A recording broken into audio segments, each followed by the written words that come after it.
Everyone warned Lucas Sterling that in the cutthroat world of New York finance, your partner is your greatest asset. But Lucas didn't want a power couple. He wanted peace. So, he married Sarah, a quiet, unassuming librarian with no connections, no fortune, and seemingly no spine. He called her his safe haven, but behind closed doors, he called her a mistake. He thought she was a nobody who would never survive his world. He was wrong. When the sharks circled and Lucas's empire began to crumble, he looked for a savior, never suspecting the woman, pouring his coffee, held the leash to the very monsters trying to destroy him. This is the story of how the nobody became the nightmare of the billionaire boys club. The rain in Manhattan didn't wash things clean. It just made the grime slicker. Lucas Sterling stood by the floor-to-ceiling window of his penthouse overlooking Central Park, the glass reflecting a man who seemingly had it all. At 34, he was the CEO of Sterling Holloway, a private equity firm that had just swallowed a mid-sized tech competitor for breakfast. He wore bespoke Italian suits, drank scotch older than his assistants, and possessed a jawline that could cut glass. But tonight, the reflection showed a man irritated by the one thing he couldn't merge, acquire, or liquidate: his wife. Sarah sat on the beige linen sofa, her legs tucked under her, reading a paperback with a cracked spine. She was wearing one of those oversized knit sweaters that Lucas detested. It made her look shapeless, domestic. It made her look exactly like what she was, a distinct lack of ambition. "Are you listening to me, Sarah?" Lucas asked, turning from the window. The ice in his glass clinked, a sharp sound in the cavernous, silent room. Sarah looked up, pushing her glasses up the bridge of her nose. Her eyes, a soft, nondescript hazel, blinked rapidly. "I'm sorry, Lucas. I was just finishing a chapter. You were talking about the gala on Friday?" "I was talking about the board meeting before the gala," Lucas corrected, his voice tight. "Victor Holloway is making a move. He's trying to trigger a vote of no confidence. If he gets the street, James' family on his side. I'm out. Done." "That sounds stressful," Sarah said softly, placing a bookmark in her novel. "Do you want me to order something for dinner? Thai, maybe?" Lucas stared at her, a mixture of disbelief and exhaustion washing over him. This was the disconnect. He was talking about a corporate coup that would dismantle his life's work, and she was thinking about pad thai. "I don't want Thai, Sarah. I want a wife who understands that my head is on a chopping block." He walked over to the wet bar to pour another drink. "I need you to not be you on Friday night." Sarah flinched. It was a microscopic movement, a slight tightening of her jaw, but Lucas missed it. He usually missed the details when it came to Sarah. He had met her 3 years ago in a coffee shop in Brooklyn. He had been hiding from the paparazzi after a scandalous breakup with a high-profile runway model. Sarah had been the barista who didn't recognize him, didn't care about his credit card limit, and didn't ask for a selfie. She was a breath of fresh air. She was safe. Lucas, tired of women who viewed him as a rung on a ladder, had romanced her quickly. He thought he wanted a nobody, someone who would make his home a sanctuary, completely detached from the toxicity of Wall Street. But 3 years in, the sanctuary felt like a cage of mediocrity. "I'll wear the blue dress you bought me," Sarah said, her voice steady again. "And I'll stay by the buffet. I won't talk to the investors. I know the drill, Lucas." "It's not just about staying quiet this time," Lucas snapped, regretting the harshness instantly but too stressed to retract it. "Victor is bringing his new wife, Catherine. She's the daughter of a senator. She's going to work that room like a surgeon. And I have you. You're a—" He stopped himself. "A librarian?" Sarah finished for him. She stood up, smoothing down her sweater. "I'm a librarian, Lucas. I organize stories. I don't manipulate them." "Maybe you should start," Lucas muttered. "Look, just try to look expensive. Please. Evelyn Street James is going to be there. She's the matriarch of the board. She's 80, sharp as a tack, and judges people by their shoes and their pedigree. If she thinks I've married down, she'll think I have poor judgment. And if she thinks I have poor judgment, she votes with Victor." Sarah walked over to him. She reached out, straightening his tie, even though he had already loosened it. Her touch was warm, but Lucas felt a cold distance growing between them. "I promise I won't embarrass you," she whispered. "You don't embarrass me, Sarah," Lucas lied, looking over her head at the city lights.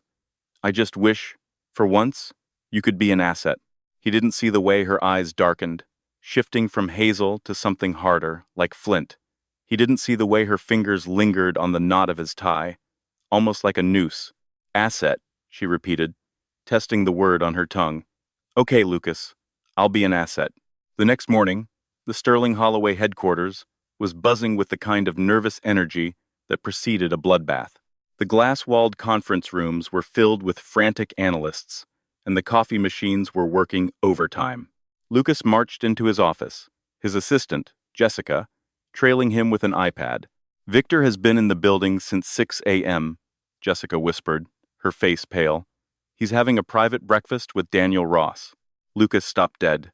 Daniel was his oldest friend on the board. Daniel? Why is he talking to Victor? "Rumor is," Jessica hesitated, "Victor has dirt on Daniel.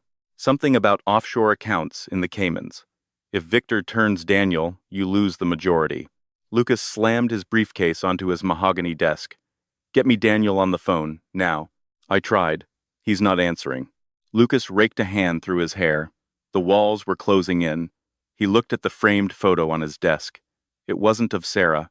It was a photo of him shaking hands with the President of the United States. He had removed Sarah's photo 6 months ago when a client had asked if she was his housekeeper. He told himself it was to protect her privacy. "What about Evelyn Street James?" Lucas asked. "Has she RSVP'd for the gala?" "She has," Jessica confirmed. "But there's a note attached to her acceptance. Read it." Jessica scrolled down. "Mr. Sterling, I look forward to the evening. I understand you will be bringing your wife. I am eager to finally meet the woman who captured the heart of our iron CEO. Do ensure she is prepared for conversation. I have little patience for silence."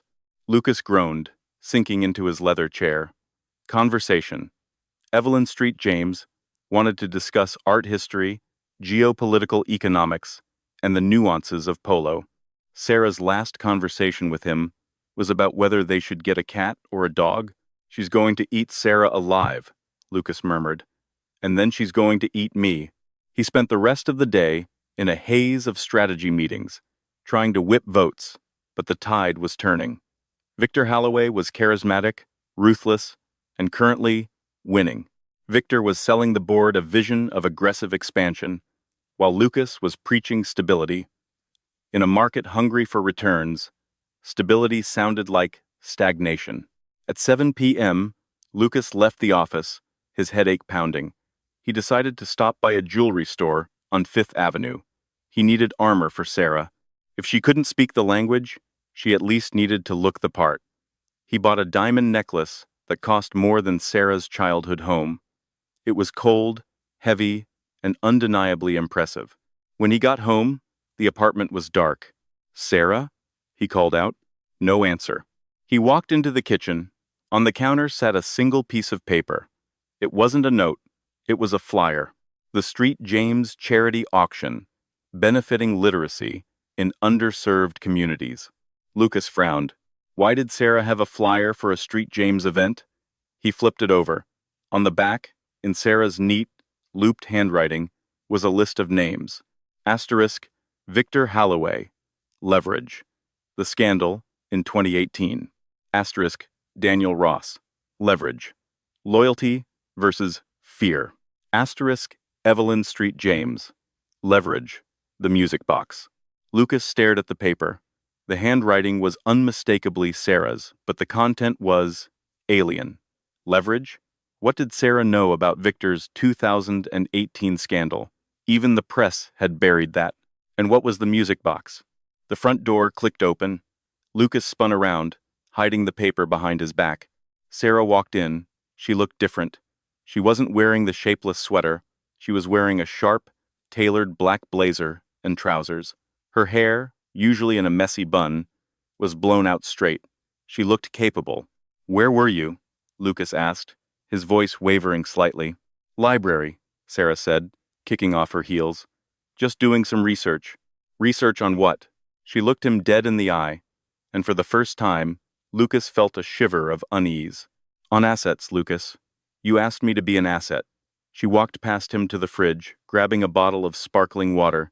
I figured if I'm going to the slaughter on Friday, I should know who holds the knife. Lucas pulled the paper from behind his back. What is this? What is the music box? Sarah paused with the bottle halfway to her lips. She glanced at the paper, then back at him. A small, enigmatic smile played on her lips, a smile he had never seen before. Oh, that? She said airily. Just notes for my book club. We're reading a mystery novel. It has Victor's name on it. Sarah. It's a very realistic novel, she said, uncapping the water. Don't worry about it, honey. I'm going to go try on that blue dress. I want to make sure it fits perfectly for Evelyn. She walked down the hallway, leaving Lucas standing in the kitchen, the diamond necklace heavy in his pocket, and a strange, cold pit forming in his stomach. He realized then that he didn't know his wife at all. He had married a reflection of his own desire for peace, but reflections are just tricks of the light, and in the shadows, Sarah was sharpening something. The 48 hours leading up to the Street James Gala were a slow-motion car crash for Lucas Sterling. The atmosphere at Sterling Holloway had shifted from anxious to funereal. The analysts, usually loud and brash, whispered in corridors.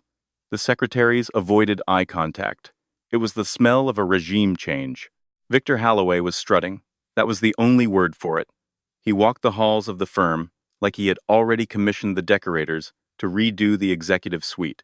On Thursday afternoon, he barged into Lucas's office without knocking, dropping a thick leather binder onto the desk. Due diligence for the Monday vote, Victor said, his smile tight and predatory. He was a handsome man, in a conventional, polished way, blonde, blue-eyed, and emanating the kind of confidence that comes from never having heard the word no in 40 years. I thought you'd want to see the redundancy packages we've drafted for your loyalists. Lucas didn't look at the binder. You're counting your chickens, Victor. Evelyn hasn't cast her proxy yet. Victor laughed, a short, barking sound. Evelyn, please. She's a pragmatist. She sees the numbers. Since you married that little mouse of yours, you've gone soft, Lucas. You lost the killer instinct. The market senses it. Evelyn senses it. He leaned in, placing both hands on Lucas's desk. Bring her to the gala, please. Let everyone see the nobody you traded your ambition for. It'll make the vote on Monday a formality. Victor turned and walked out, leaving the door wide open. Lucas stared at the empty doorway, his blood boiling. The worst part was that Victor was right. He had gone soft. He had sought comfort over conquest, and now he was paying the price. He picked up his phone to call Sarah, to tell her to stay home, to tell her he'd go alone and claim she was sick. He couldn't bear the thought of Victor and his shark wife, Catherine, tearing Sarah apart for sport. But he didn't make the call. If Sarah didn't show, it looked like weakness. If she did show, it looked like incompetence. It was a lose-lose scenario. He left work late, his mind racing with defense strategies that felt increasingly futile. When he arrived at the penthouse, the lights were dimmed. Soft jazz played from the surround sound speakers, a stark contrast to the war drums beating in his head. Sarah was in the living room, standing before a full-length mirror. She was practicing. Hello, I'm Sarah Sterling. Yes, it's a pleasure. No, I haven't read the report, but Lucas tells me. She paused, frowning at her reflection. No, that sounds defensive. Lucas watched her from the shadows of the hallway. It was painful. It was like watching a child try to learn lines for a play she didn't understand. She looked so small, so ordinary. The music box note from the night before had been shoved to the back of his mind, dismissed as a coincidence or a misunderstanding. This woman, the one talking to herself in the mirror, wasn't a mastermind. She was a librarian, trying to survive in a tank of piranhas. Sarah, he said, stepping into the light. She jumped, spinning around. Lucas, I didn't hear you come in. I was just preparing. I see that. He walked over, pulling the velvet box from his pocket. I got you something for tomorrow. He handed her the jewelry box. Sarah opened it. The diamond necklace glittered violently under the recessed lighting. It was a cascading design of white gold and diamonds, aggressive and undeniably expensive. It was the kind of jewelry meant to blind people, so they didn't look too closely at the person wearing it. Sarah stared at it. Most women would have gasped. Sarah just stared, her expression unreadable. "It's beautiful, Lucas," she said quietly. "Thank you." "It's armor," he said, pouring himself a drink. "Wear it. Keep your chin up. And for God's sake, if Catherine Holloway asks you about your background, lie. Tell her you're studying art restoration or something. Anything but the library." Sarah closed the box with a soft snap. "You really think so little of what I do?" "It's not about what I think," Lucas exploded, the stress finally cracking his veneer. "It's about them. It's about the board. They want a power couple, Sarah. They want to see that I've merged with a dynasty, not someone who checks out books for a living." Silence stretched between them, thick and heavy. Sarah looked down at the box in her hands. "I understand," she said, her voice devoid of emotion. "I won't let you down, Lucas." She turned and walked into the bedroom. Lucas felt a pang of guilt, sharp and twisting, but he washed it down with the scotch. He was fighting for his life. She would just have to deal with his temper for a few more days. Later that night, unable to sleep, Lucas got up to get a glass of water. He padded silently down the hallway. As he passed the guest room, which Sarah used as her office, he heard a low voice. The door was cracked open an inch. "Yes, the timeline is accelerated," Sarah was saying. Her voice was unrecognizable. It wasn't the soft, hesitant tone she used with him. It was cold, precise, and commanding.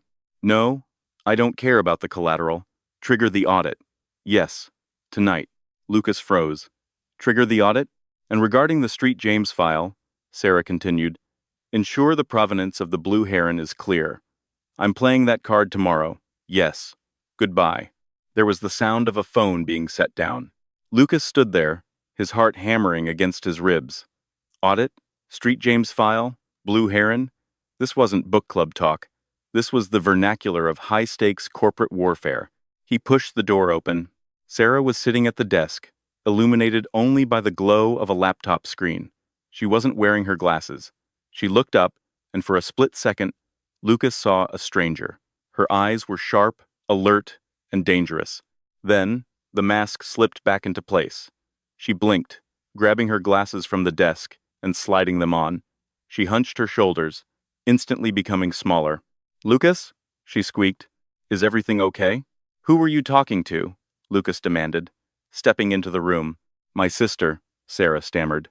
"She's having trouble with her taxes. I was just helping her." "You said, trigger the audit." "Yes, she's being audited by the IRS. It's very stressful." Lucas looked at her laptop. The screen was black. She had minimized everything the moment he entered. "And the Street James file?" he pressed. Sarah's face went blank. "I don't know what you mean." "I was talking about James, my sister's husband. It was a lie, a clumsy, terrible lie." But looking at her at the oversized pajama shirt, the messy hair, the nervous wringing of her hands, Lucas's brain short-circuited. The cognitive dissonance was too great. He couldn't reconcile the shark he had heard with the mouse he saw. "Go to sleep, Sarah," he said, backing out of the room. "We have a big day tomorrow." "Good night, Lucas," she whispered. As he walked back to bed, he didn't see Sarah open the laptop again. He didn't see the screen illuminate a complex web of financial data, with a photo of Victor Holloway in the center, crossed out in red digital ink. The Street James Foundation Gala was held at the Pierre Hotel, a bastion of old-world New York money. The ballroom was a sea of tuxedos, silk gowns, and the kind of heavy, floral perfume that smelled like compounded interest. The flashbulbs blinded them the moment the limousine door opened. Lucas stepped out first, buttoning his tuxedo jacket, projecting the image of a titan of industry. He turned and offered his hand to Sarah. She emerged. Lucas actually paused. He had seen the blue dress on the hanger, a simple, midnight blue, silk slip dress. But on her, it was different. It draped over her body like liquid water. It was modest, high-necked, and long-sleeved, but the way it moved was hypnotic. She had swept her hair back into a severe, elegant chignon, and around her neck, the diamond necklace didn't look like armor. It looked like a warning. She didn't look like a librarian. She looked like a statue made of ice. "Ready?" he asked, his voice tighter than he intended. "Ready," she said. She didn't squeeze his hand for comfort. Her grip was firm, stabilizing him. They walked the gauntlet of the red carpet. Reporters shouted questions about the merger, about the stock price, about the rumors of the board revolt. Lucas gave non-committal waves. Sarah walked with a serene, detached expression, looking slightly above the cameras, as if she were observing a chaotic zoo. Inside, the air was cooler, conditioned to preserve the ice sculptures and the heavy makeup of the socialites. The ballroom was already full. "Stick to me," Lucas murmured. "And remember." "I know," Sarah cut him off softly.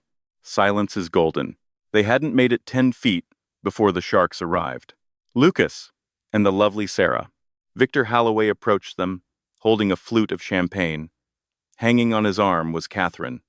She was wearing a red dress that was cut low enough to be a scandal and tight enough to be a weapon. She was beautiful, sharp, and had eyes that scanned Sarah from head to toe, pricing her outfit within seconds. "Victor," Lucas nodded, his stomach tightening. "Catherine, you look vibrant." "It's vintage Valentino," Catherine said, her voice a smoky purr. She turned her gaze to Sarah. "And you, Sarah, is that off the rack? It's very brave. I admire that." It was a direct hit, a public execution, disguised as a compliment. Lucas opened his mouth to defend her, to say it was bespoke, but Sarah spoke first. "Thank you, Catherine," Sarah said, her voice level and pleasant. "It's actually a reissue of a 1930s design. I felt tonight called for something classic. Trends fade so quickly, don't they? Like certain market positions." Lucas nearly choked on his breath. Victor's eyes narrowed. Catherine's smile faltered for a fraction of a second. "Fascinating," Victor interjected, stepping between the women. "Lucas, I was just speaking with Daniel Ross. He seems unwell. Perhaps the pressure of making the right decision on Monday is getting to him." "Daniel is a man of integrity," Lucas said stiffly. "He'll do what's best for the firm." "I'm sure he will," Victor smirked. "Oh, look, there he is." Daniel Ross was standing near the bar, looking pale and sweaty. He was clutching a whiskey sour like a lifeline. He was the swing vote. If Victor had him, it was over. "Excuse me," Lucas said. "I need to say hello." "I'll come with you," Victor said. "I have something to discuss with Daniel as well." They moved toward the bar, as a group. Sarah walked beside Lucas, her steps silent, on the plush carpet. When they reached Daniel, the older man looked like he wanted to vanish. "Lucas," Daniel croaked. "Victor." "Daniel," Victor purred. "We were just talking about loyalty, and how complicated it can be when past indiscretions come to light." Daniel flinched. It was subtle, but obvious. Victor had him. Whatever dirt Victor had, it was fatal. "I need to go to the restroom," Daniel stammered, setting his drink down. "Daniel," Lucas pleaded. "Stay. Let's talk." "I can't," Daniel whispered. "Actually, Daniel," Sarah spoke up. Everyone turned to look at her. Lucas wanted to grab her arm, to pull her back, but there was something in her posture that stopped him. She wasn't shrinking. She was standing with her hands clasped loosely in front of her, the picture of poise. "I was hoping to ask you about your time in the Cayman Islands," Sarah said. Her voice was conversational, light. "Specifically, the intricate banking laws regarding double-blind trusts. I read a fascinating article about how they aren't as secure as people think, especially the ones set up in 2014. The air left the immediate vicinity. Daniel Ross stopped moving. His face went from pale to gray. Victor frowned. "What are you babbling about, Sarah?" Sarah didn't look at Victor. She kept her eyes on Daniel. "I believe the article mentioned that if the beneficiary is disclosed to a third party, say, a regulatory body, the immunity is voided. It's a terrible risk, unless, of course, the information is contained." She smiled at Daniel. It wasn't a nice smile. It was the smile of someone holding the detonator. "It was nice seeing you, Daniel," she finished. "I'm sure you'll make the right choice on Monday, For the sake of privacy. Daniel Ross stared at her. He looked at Victor, then back at Sarah. He swallowed hard, straightened his spine, and picked up his drink again. Yes, Daniel said, his voice gaining a sudden, shaky strength. Yes, the right choice. Excuse me, Victor. I think I'll stay and chat with Lucas. Victor looked like he had been slapped. He stared at Sarah, confusion warring with anger. What did you just do? Just making conversation, Victor, Sarah said, blinking innocently. Librarians read a lot of boring things. Tax codes, international banking regulations. It sticks in the brain. Lucas was staring at his wife, as if she had just sprouted wings and breathed fire. She had just neutralized Victor's hold on Daniel. How? How did she know about the Caymans? How did she know the specific year? Before he could ask, a hush fell over the room. The crowd parted like the Red Sea. Evelyn Street James had arrived. She was 82 years old, seated in a motorized wheelchair that cost more than a Tesla. She was draped in purple velvet and wore emeralds the size of quail eggs. She was the single largest shareholder of Sterling Holloway. She held the keys to the kingdom. Her assistant pushed her into the center of the room. Victor immediately abandoned his wife and Lucas, rushing over to pay homage. Evelyn, Victor oozed, bowing slightly. You look magnificent. Evelyn looked at him with watery, sharp blue eyes. Victor, you're blocking my light. Victor stepped back, his smile twitching. Lucas, Evelyn barked, get over here. And bring the wife. I want to see if she's as dull as your quarterly reports. Lucas felt a bead of sweat roll down his back. This was it, the final test. He took Sarah's elbow. Just nod and smile, he whispered desperately. Don't try to be clever like you were with Daniel. Evelyn is a different beast. Sarah didn't answer. She walked toward the wheelchair, her head held high. When they reached Evelyn, the matriarch looked Sarah up and down, her expression sour. So, Evelyn rasped, this is the one, the librarian. Good evening, Mrs. Street James, Sarah said. Do you know why I voted for Lucas 5 years ago? Evelyn asked, ignoring the pleasantry. Because he was ruthless. He reminded me of my late husband. Now he brings a librarian to the wolf den. Tell me, girl, what do you bring to the table besides a library card? Can you discuss the impact of the chaotic yield curves in the Asian markets? Can you tell me if I should sell my lithium holdings? The crowd leaned in. Victor was smirking. This was the humiliation he had promised. Lucas opened his mouth to interject, to save her. I believe, Sarah said, her voice projecting clearly across the silent circle, that discussing lithium is premature, Mrs. Street James. However, we should discuss the blue heron. Evelyn Street James froze. Her hand, covered in liver spots and diamonds, gripped the armrest of her chair. The smirk vanished from Victor's face, replaced by confusion. What did you say? Evelyn whispered. The blue heron, Sarah repeated, her voice dropping to a respectful, intimate volume that forced Evelyn to lean in. The music box you lost in Paris, in 1962, the one with the melody that plays La Vie en Rose, the one your late husband gave you before the unpleasantness with the estate. Evelyn's mouth opened slightly. The imperious mask crumbled, revealing a shocked, elderly woman. How? Evelyn breathed. No one knows about that. No one. I know where it is, Sarah said, and I know how to get it back to you, before the auction on Tuesday. Evelyn stared at Sarah for a long, agonizing 10 seconds. Then, slowly, a smile spread across her face. It was a genuine smile, something no one in the room had seen in a decade. Lucas, Evelyn said, not looking away from Sarah. Yes, Evelyn? Lucas choked out. You're an idiot, she said, but you married a genius. Come here, my dear, she gestured to Sarah. Walk with me. I'm tired of these vultures. I want to hear about Paris. Sarah nodded. She stepped forward, taking the handles of the wheelchair from the assistant. She looked back at Lucas. She winked. As Sarah wheeled the most powerful woman in New York away from the stunned crowd, Victor Holloway turned to Lucas. He looked terrified. Who is she, Lucas? Victor hissed. Who the hell is she?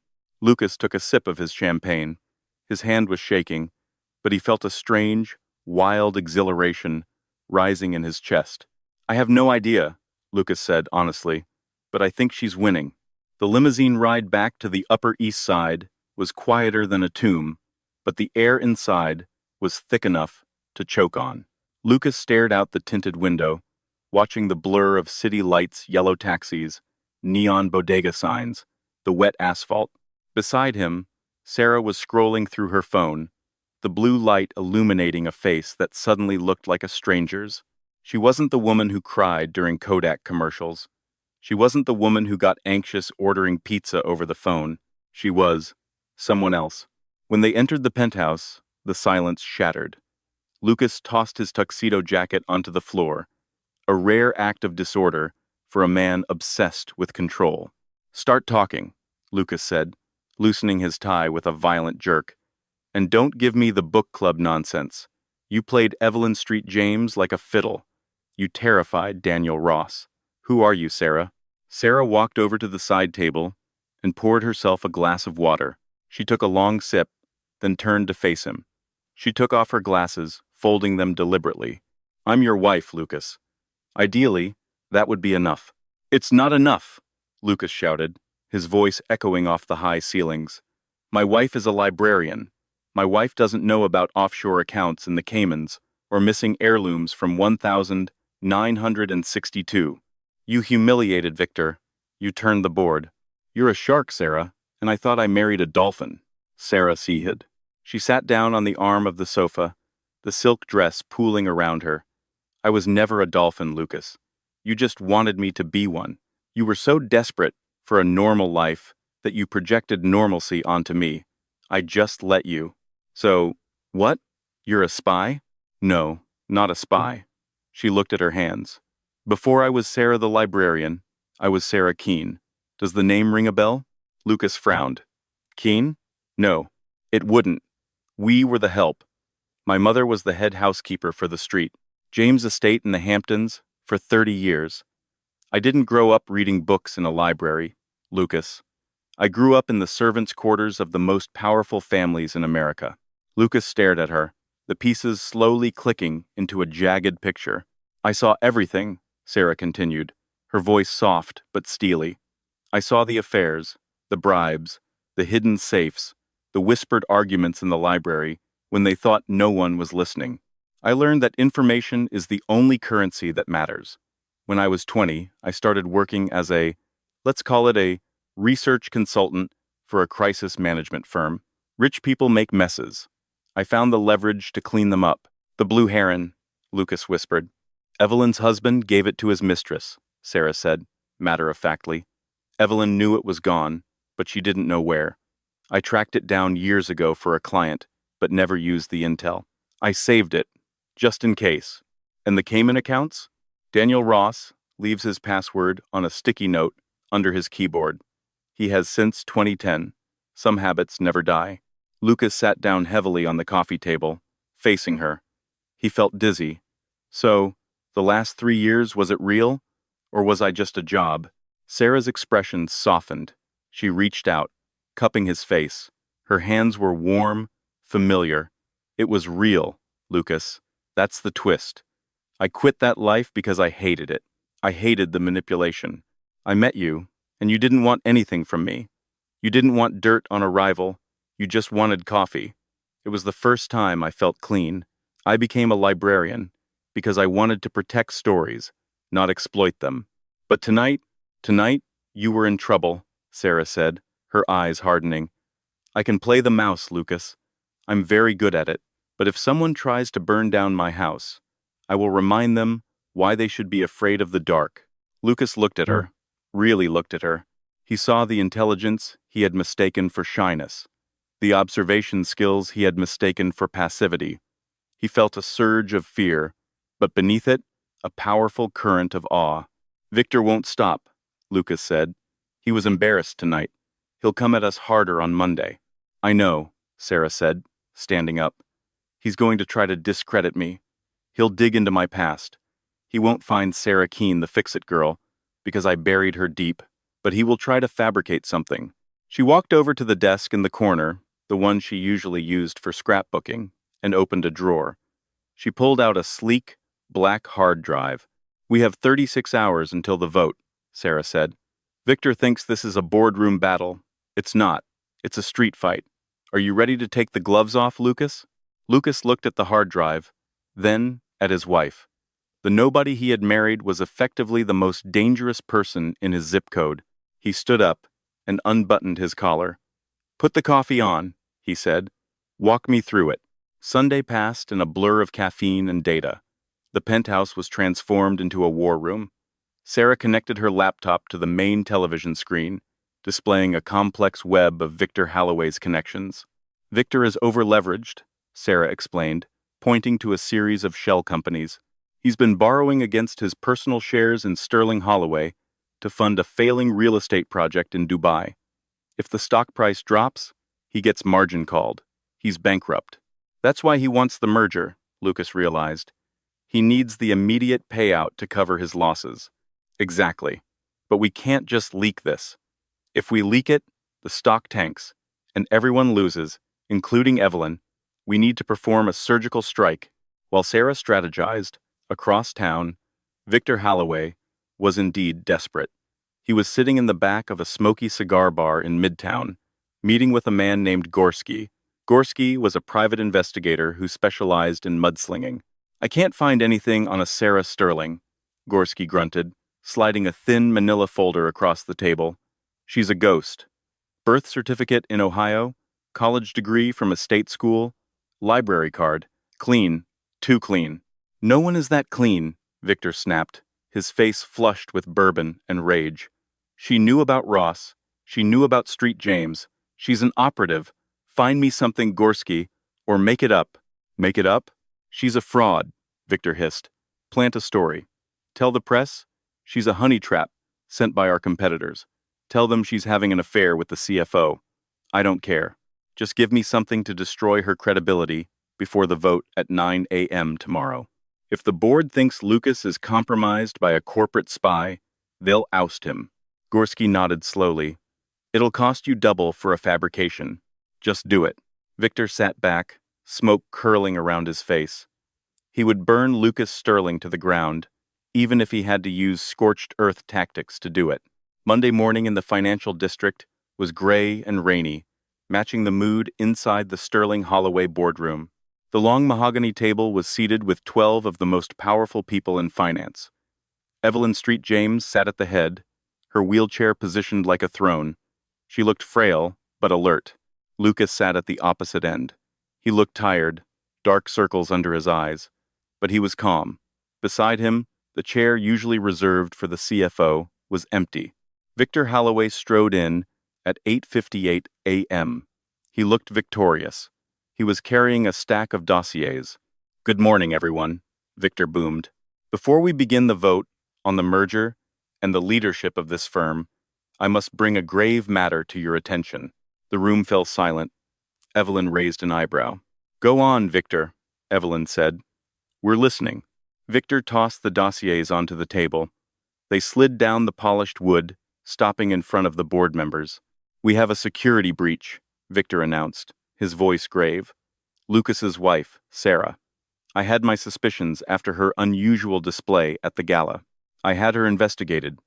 It turns out, Sarah is a pseudonym. She is actually linked to the chaotic downfall of the Grand Fenwick merger 3 years ago. She is a corporate saboteur." Gasps rippled through the room. Board members flipped through the dossiers Gorski had fabricated. They contained doctored photos, fake bank statements, and testimony from anonymous sources. "Lucas has been compromised," Victor continued, pointing a finger at his partner. "He is sleeping with the enemy. She is feeding our proprietary data to our rivals. We cannot trust his judgment. We must vote him out immediately to protect the firm." Lucas didn't move. He didn't look at the dossier. He just looked at his watch. "Are you done, Victor?" Lucas asked. "I am done when you are escorted out by security," Victor sneered. "Compelling story," Lucas said, standing up, "but I have a witness who might disagree." "Witness?" Victor laughed. "Who? Your wife? She's not even allowed in the building." The double doors at the back of the room opened. It wasn't Sarah. It was Catherine Halloway, Victor's wife. The room went dead silent. Catherine was wearing a modest gray suit, clutching a handbag tightly. She looked terrified, but determined. "Catherine?" Victor asked, his voice cracking. "What are you doing here?" Catherine walked past Victor and stood next to Lucas. She didn't look at her husband. She looked at Evelyn Street James. "Mrs. Street James," Catherine said, her voice shaking. "I need to report a breach of fiduciary duty." "Catherine, stop," Victor warned, stepping forward. "Go home. You're not well." "I'm perfectly well, Victor," Catherine snapped. She pulled a flash drive from her purse. "This drive contains evidence that Victor has been siphoning funds from the Sterling Holloway Pension Fund to cover his personal debts in Dubai. He's not merging the company to save it. He's merging it to hide the theft before the quarterly audit." Chaos erupted. 3 board members stood up. Evelyn's face went white. "That's a lie," Victor screamed. "She's lying.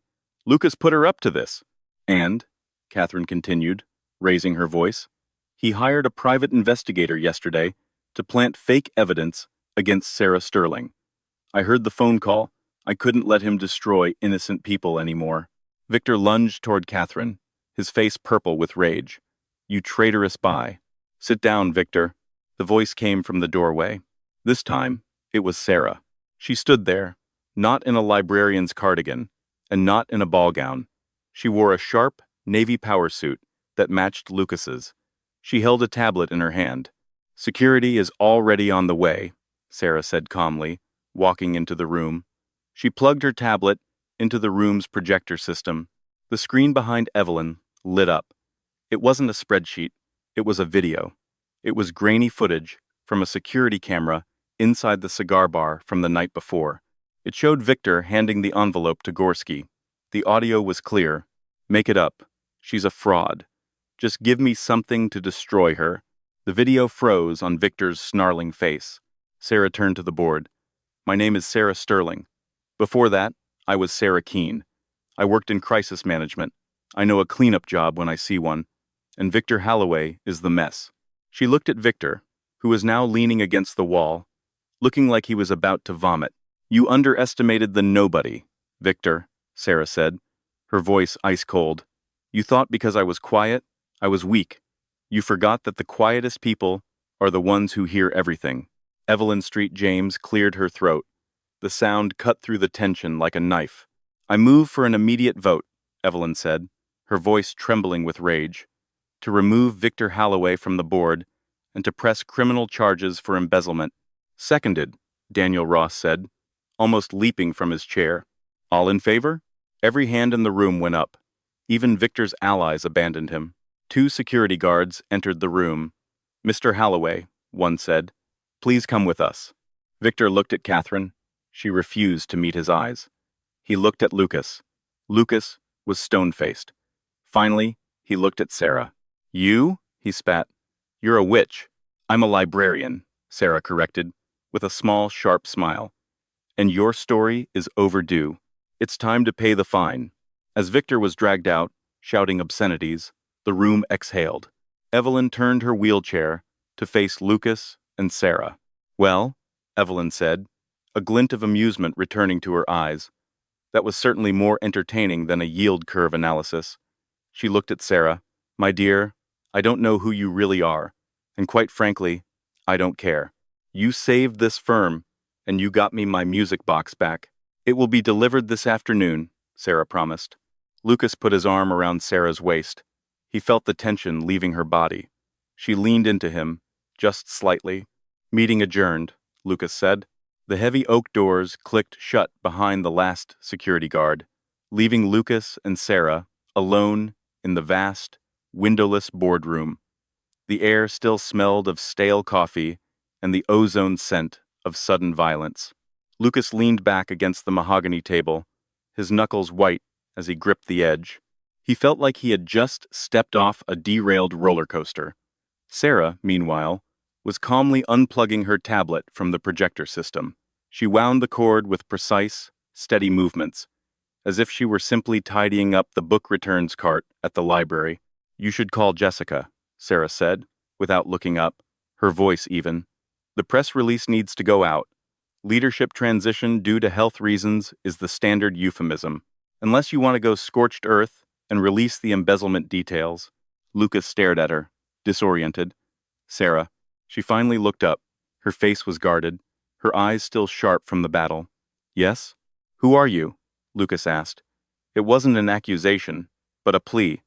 I watched you destroy a man in under 3 minutes. You commanded this room like you owned the building. That isn't the woman who gets anxious ordering pizza. I can be both, Lucas, she said softly. People are rarely just one thing. That's the mistake Victor made. It's the mistake you made. I made a mistake? You married a nobody because you were tired of somebodies, Sarah said, walking closer, but stopping a few feet away. You wanted a blank slate. You didn't want a partner. You wanted a pillow. Someone soft to land on when the world got hard. I gave you that because I loved you. But don't pretend you ever asked for my strength. You only asked for my silence. The truth of it hit Lucas like a physical blow. He thought back to every dinner where he had vented, while she nodded sympathetically. He had never asked for her advice, assuming she wouldn't understand. I underestimated you, Lucas admitted, his voice hoarse. I treated you like furniture. Expensive, comfortable furniture. Sarah offered a sad, small smile. I know, and I let you, because being Sarah Keene, the fixer, was exhausting.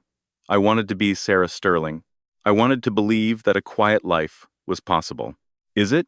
Lucas asked, stepping toward her. Is it possible now? After this? The cat is out of the bag, Lucas. Evelyn knows. The board knows. You can't put the genie back in the bottle. She looked him dead in the eye. The question is, can you be married to an equal? Can you handle coming home to a woman who might have a better strategy than you? Lucas looked at her, really looked at her, and realized that the peace he had cherished was actually boredom. This tension, this respect, this slight fear, it was electric. He took her hand. It wasn't the delicate hand of a librarian anymore. It was the hand of a partner. I don't want a pillow, Lucas said firmly. I think I'm ready for the iron. Sarah squeezed his hand. Good, because we still have to deal with Catherine. Catherine? Lucas blinked. She helped us. She saved us, Sarah corrected, checking her watch. But Catherine is a survivor. She didn't turn on Victor out of charity. She saw the ship sinking and wanted a lifeboat. She's waiting for me at the cafe downstairs to negotiate her consulting fee for that testimony. Lucas laughed, a dry, incredulous sound. You have a meeting with the rogue wife? Should I come? No, Sarah said, picking up her bag. This is women's work. You handle the press. I'll handle the leverage. She kissed him on the cheek, a quick, efficient peck, and walked out. Lucas watched her go, a mixture of pride and terror swelling in his chest. He picked up his phone. Jessica, he said when his assistant answered, draft the release and send a gift to the library for my wife. Flowers, sir? No, Lucas said, smiling. Send a first edition of The Art of War and a bottle of whiskey. 3 months later, the landscape of New York finance had been permanently altered. The dust had settled, but the hierarchy had been completely rewritten. Victor Holloway was currently out on bail, his assets frozen, and his reputation incinerated. The nobody he had mocked had effectively erased him from the social register. Sterling Holloway was rebranding to simply the Sterling Group. The stock price had not only recovered, but surged to an all-time high. The market loved a winner, and they adored the rumor of a ruthless power behind the throne. The annual Winter Solstice Ball was the first major social event since the Red Monday board meeting. The venue was the Metropolitan Museum of Art, where the Temple of Dendur glowed under soft, golden lights. Lucas Sterling stood by the entrance, checking his watch. He looked different than he had months ago. The deep furrow of stress between his brows was gone, replaced by the calm assurance of a man who knew exactly who had his back. He wasn't waiting for a liability anymore. He was waiting for his partner. A sleek black sedan pulled up. The valet opened the door, and the chatter on the steps died down instantly. Sarah stepped out. She wasn't wearing the modest, invisible fashions of her past. Tonight, she wore a structured, emerald green gown with sharp, architectural shoulders and a plunging back. It was a dress that didn't ask for permission, it demanded attention. Her hair was loose, cascading in waves, and she wore no jewelry except her wedding ring. She didn't need diamonds to look expensive anymore. She wore her confidence like a crown. "You look dangerous," Lucas said, a smile playing on his lips as he offered his arm. "I feel dangerous," Sarah replied, her eyes bright. "I just got off the phone with Evelyn. She wants to know if I can come to the Hamptons next weekend. Apparently, she has a collection of vintage wines she wants me to audit. She just wants to gossip with you." Lucas laughed as they ascended the stairs. "Oh, absolutely. But she calls it consulting, so she can pay me." As they entered the great hall, the atmosphere shifted. Heads turned. Whispers rippled through the crowd like wind through wheat. The rumors about Sarah Sterling had become urban legends. "I heard she used to be CIA. I heard she was a cleaner for the mob. I heard she bankrupted a hedge fund just for sport." Sarah ignored them all, walking with a serene, terrifying grace. Near the Champagne Tower, they ran into Catherine Vance, formerly Holloway. She looked relieved and younger. She had secured a quiet, lucrative consulting contract with the firm in exchange for her testimony against her husband, a golden parachute engineered entirely by Sarah. "Sarah," Catherine nodded respectfully. "Lucas, thank you again for everything." "You made the right choice, Catherine," Sarah said smoothly. "I just made sure it paid off." As Catherine drifted away, Evelyn Street James was wheeled into view. The matriarch spotted them and waved her cane. "There they are, the king and queen of the jungle." "Good to see you, Evelyn," Lucas said. "And you, my dear," Evelyn winked at Sarah. "I have a little problem with a board member at my charity foundation. He's getting a bit greedy. I was hoping you might look into his financials." Sarah laughed softly. "I'm retired, Evelyn. I'm just a librarian." "Ha!" Evelyn banged her cane on the floor. "And I'm a ballerina. Expect the files tomorrow." As the orchestra swelled, Lucas pulled Sarah onto the dance floor. He held her close, feeling the strength in her frame that he had once mistaken for fragility. "You know," Lucas murmured in her ear, "everyone in this room is terrified of you." "Good." Sarah rested her head on his shoulder. "Fear keeps the sharks away." "I'm not afraid," Lucas said. Sarah pulled back slightly, a playful but sharp glint in her eyes. "You should be a little bit. If you ever forget our anniversary again, I know your passwords." Lucas laughed, a genuine sound of happiness. "I love you, Sarah. The real you. The scary, brilliant, complicated you." "I love you too," she whispered. "Now spin me. The photographers are watching." Lucas spun her. The emerald dress flared out, a vibrant splash of color against the ancient stone. Flashbulbs popped, capturing the moment perfectly. The caption in the next day's society pages wouldn't read "Lucas Sterling and wife." It would read, "The Sterlings, New York's newest power dynasty."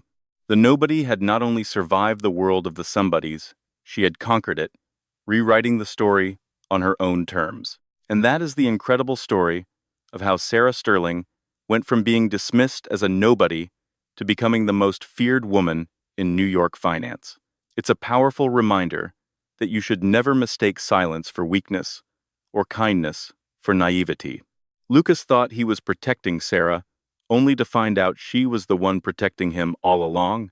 In a world full of loud voices and empty suits, sometimes the most dangerous person in the room is the one quietly reading a book in the corner. I hope you enjoyed this story of betrayal, strategy, and justice. If you did, please smash that like button. It really helps the channel grow. And don't forget to subscribe and hit the notification bell so you never miss a story. What did you think of Sarah's transformation? Would you have forgiven Lucas? Let me know in the comments below. Thanks for watching, and I'll see you in the next video.